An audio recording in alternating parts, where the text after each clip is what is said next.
আলহামদুলিল্লাহ। সাথী বন্ধুগণ, আজকের ঐতিহাসিক মহাসমাবেশে এখন বক্তব্য রাখবেন বাংলাদেশ জামায়াতে ইসলামীর সংগ্রামী সেক্রেটারি জেনারেল, সাবেক সংসদ সদস্য অধ্যাপক মিয়া গোলাম পরোয়ার। বক্তব্য রাখছেন বাংলাদেশ জামায়াতে ইসলামীর সংগ্রামী সেক্রেটারি জেনারেল, সাবেক সংসদ সদস্য অধ্যাপক মিয়া গোলাম পরোয়ার।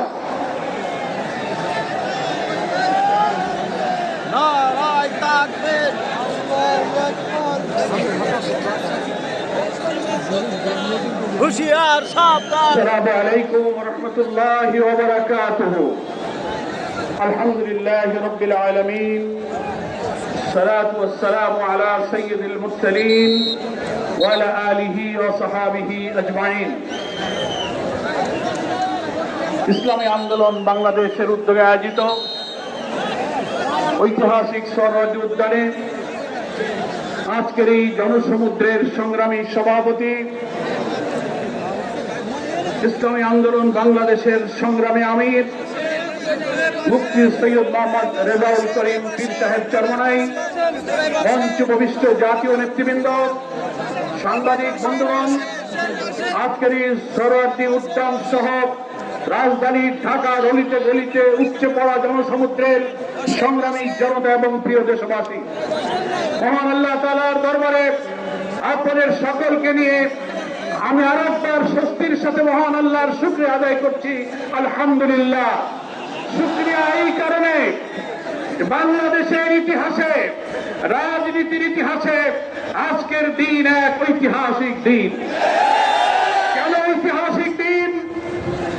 মুসলিম উম্মাহর নেতৃত্ব দানকারী দেশপ্রেমিক সকল ইসলামী দল, ব্যক্তিত্ব, স্কলারদের মধ্যে ভিন্নমত থাকা সত্ত্বেও আজকে একটি ঐতিহাসিক ঐক্যের যে পরিবেশ এবং সম্ভাবনা দেখা দিয়েছে, সৈয়দ মোহাম্মদ রেজাউল করিমের আহ্বানে আজকের ঐতিহাসিক মঞ্চে যারা বসে আছেন তারাই হচ্ছে এই ঐক্যের মহাকাণ্ডারী। আজকে নেতৃবৃন্দের উপস্থিতি এবং পীর সাহেবের সংগ্রামী ভূমিকায় তিনি আজকে নতুন ইতিহাসের ইতিহাসে তার নাম সংরক্ষণে লেখা থাকবে। সংগ্রামী দেশবাসী ভাইরা, আমি অন্তর্বর্তীকালীন সরকারের প্রধান প্রফেসর ডক্টর মোহাম্মদ ইউনূস আপনাকে বলতে চাই, আপনিও ন্যাশনাল কনসেনসাস কমিশন যেটা হয়েছে তার চেয়ারম্যান, তার কো চেয়ারম্যান করা হয়েছে প্রফেসর ডক্টর আলী রিয়াজকে। আর নির্বাচন কমিশনের প্রধানকে আমি বলতে চাই, আজকের এই সমাবেশ থেকে, এই জনসমুদ্র থেকে এই বার্তা যদি আপনারা বুঝতে ভুল করেন, পিওর পদ্ধতি ছাড়া নির্বাচন বাংলার মানুষ গ্রহণ করবে না। আমি প্রধান উপদেষ্টা নির্বাচন কমিশনার সকলকে বলবো, আপনি জাতির উদ্দেশ্যে নিরপেক্ষ থাকার অঙ্গীকার করেছেন। আপনার অঙ্গীকারের প্রতি আপনি সাবধান থাকবেন। আপনার কোন কোন ভূমিকায় জাতির মধ্যে কিন্তু সংশয় তৈরি হয়েছে। পরিষ্কার বলতে চাই, আপনি সোজা থাকবেন। আমরা আমাদের জন্য, কোন দলের জন্য আমরা পক্ষপাতিত্ব চাই না। 2000 ছাত্র জনতার জীবন, হাজার হাজার মানুষের রক্ত, 17-18 বছরের মানুষকে ফাঁসি, অত্যাচার, জুলুম, রিমান্ড, ক্রসফায়ার দিয়ে আমি পীর মাশায়েখদের যে নির্যাতন করেছেন, সেই প্রতিবাদ আমরা ব্যর্থ হতে দেব না। ফলে আপনাকে অবশ্যই জাতির যে দাবি উচ্চকিত হয়েছে, নির্বাচনের লেভেল প্লেইং ফিল্ড আপনাকে নিশ্চিত করতে হবে। আপনি জাতির কাছে, জাতির উদ্দেশ্যে ভাষণে একটা কথা বলবেন, being a head of the government একটা কথা বলবেন, রাষ্ট্রীয় টেলিভিশনে একটা কথা বলবেন, কোন একটা দলের কাছে আলোচনায় গিয়ে সে কথা আপনি ভুলে যাবেন। এটা নিরপেক্ষতা ভঙ্গ হয়েছে। আপনাকে বলতে যে আপনি সোজা থাকুন, রাজনৈতিক সংলাপে আপনি দোষ করেননি, বৈঠক করার অধিকার সবার আছে, কিন্তু আপনি এক জায়গায় কথা বলে মত পরিবর্তন করবেন কেন? আপনাকে জাতির সামনে আসতে হবে, সকল দলের সাথে বসে আপনি বলবেন যে ভাই আমাদের এই অসুবিধা, আসুন আমরা সবাই মিলে এটাই করি, আমরা রাজি আছি। কিন্তু আপনার এই ভূমিকায় প্রশ্ন তৈরি হয়েছে, আগামী 8-10 মাস পরে যদি নির্বাচন হয় আপনি সোজা থাকবেন কিনা, আপনাকে এই 8 মাসে নিরপেক্ষতার পরিণাম আপনাকে দিতে হবে। আপনাকে নির্বাচনের আগে যে শর্ত, মানবতা বিরোধী গণহত্যাকারীদের বিচার অবশ্যই দ্রুত দৃশ্যমান করতে হবে। দিল্লিতে বসে দিল্লির কমিশনার শেখ হাসিনা এই বাংলাদেশকে আবার উস্কানি দিয়ে ভারতের সেবাদাসে পরিণত করার ষড়যন্ত্র করছে। অবিলম্বে নির্বাচনের আগে এই বিচার আমরা দৃশ্যমান দেখতে চাই। সংস্কারের ব্যাপারে অনেকে ঢিলা দিচ্ছেন, বলে ইলেকশন আর সংস্কার একসাথে হবে, ক্ষমতায় গিয়ে করব। কিভাবে বুঝলেন কে ক্ষমতায় যাবে? জনগণের ভোট আপনি 5 সাল পরে আপনি ক্ষমতায় যাবেন।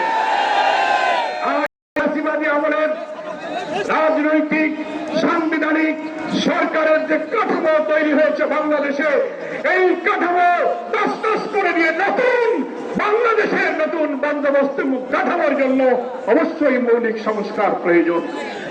এই প্রশাসনিক ব্যবস্থার মধ্যে আমরা নতুন কোন ফেসিবাদ, নতুন কোন হাসিনার আমরা জন্ম দিতে চাই না।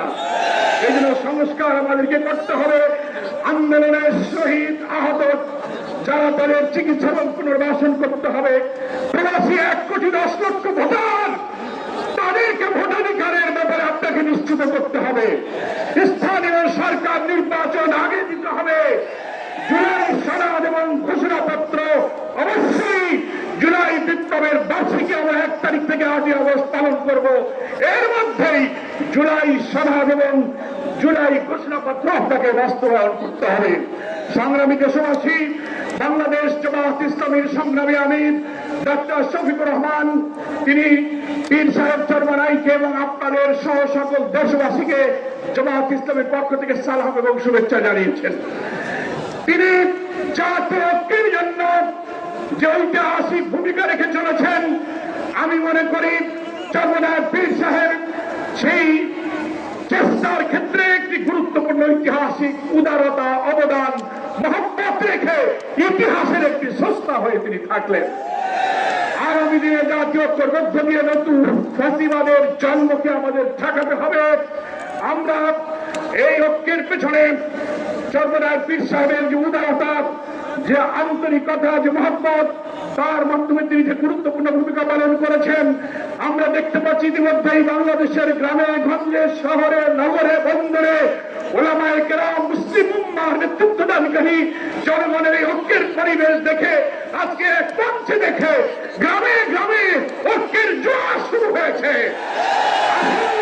ভেদাভেদ, ভিন্নমত পরিহার করে মুসলিম জাতি সত্তা মূল্যবোধ রক্ষার জন্য আল্লাহ তাআলার দ্বীনকে পার্লামেন্টে নিয়ে ন্যায় বিচার, সুশাসন, বৈষম্যহীন এক নতুন সমৃদ্ধ মানবিক বাংলাদেশ গড়ার জন্য আমরা ঐক্যবদ্ধ থাকবো। সকলকে ধন্যবাদ। বাংলাদেশ জিন্দাবাদ। ওয়া মা তৌফিক ইল্লা বিল্লাহ। আসসালামু আলাইকুম ওয়া রাহমাতুল্লাহি ওয়া বারাকাতুহু। মাশাআল্লাহ।